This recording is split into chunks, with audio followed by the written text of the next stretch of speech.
Substance abuse recovery, finding the right place to help people get back on their feet and take charge of their life can be overwhelming. First Steps Recovery wants to help people on that journey with their substance abuse treatment program. Community outreach leader Sean McChesney is here to share more on how the First Steps Recovery program works. Hi there. Hi, how are you? We're doing really well. Thanks for joining us. Good to have you on the show. You have your own personal experience to share. Tell us what brought you to recovery. My journey in recovery started almost 4 years ago. Actually, on the 24th of this month, it will be 4 years. And that is a crazy story that's better suited for off air. But what I will say is I reached this place of hopelessness, a feeling that all addicts experience. It's an inevitable feeling, in my opinion. But what I will say is that I had someone to call. So I picked up the phone and help that I needed. But what brought me to recovery in the sense of treatment was a profound realization that I had regarding how impactful it is to be the person that answers the phone, to be the person that helps the suffering addict get to a place of hope and long-lasting sobriety. So For me, it's... Oh, go ahead. For me, it's not just professional, it's personal. I'm completely in it, and that's why I'm here. All right. So can you talk about the recovery landscape? What does that look like right now? Definitely. This last year has been extremely difficult for everyone. One thing that I like to touch on is how the CDC reports on both opiates as well as chronic alcoholism. When we look at opiate addiction, for example, from 1998 to 2018, over the last 2 decades, nearly 450,000 people have died due to an opiate-related overdose. When we shift gears to chronic alcoholism, 95,000 people die per year.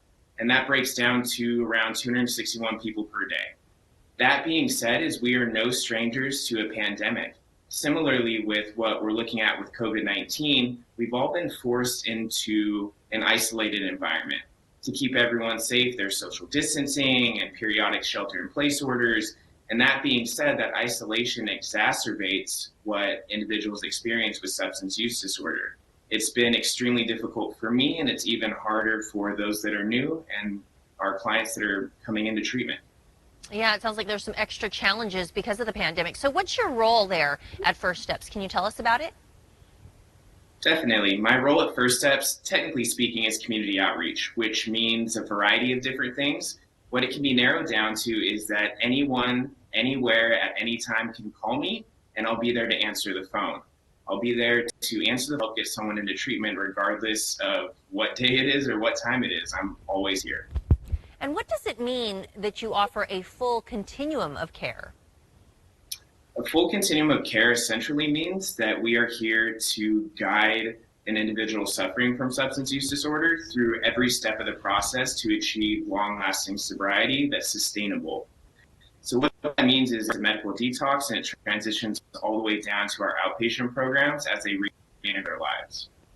And that staying sober is definitely the goal. How does First Steps help people once they leave treatment? Definitely. Once they leave treatment and get through medical detox as well as gender-specific residential, they would step down and go back into their normal lives. They would either transition to a sober living environment or they would transition back to their homes. And from there, in our partial hospitalization program, we would continue to offer process groups 6 hours a day like we do in residential care. They would still meet with the therapists that we have on staff, and then they would continue to transition down to our intensive outpatient or outpatient program until they've completed the entire continuum of care.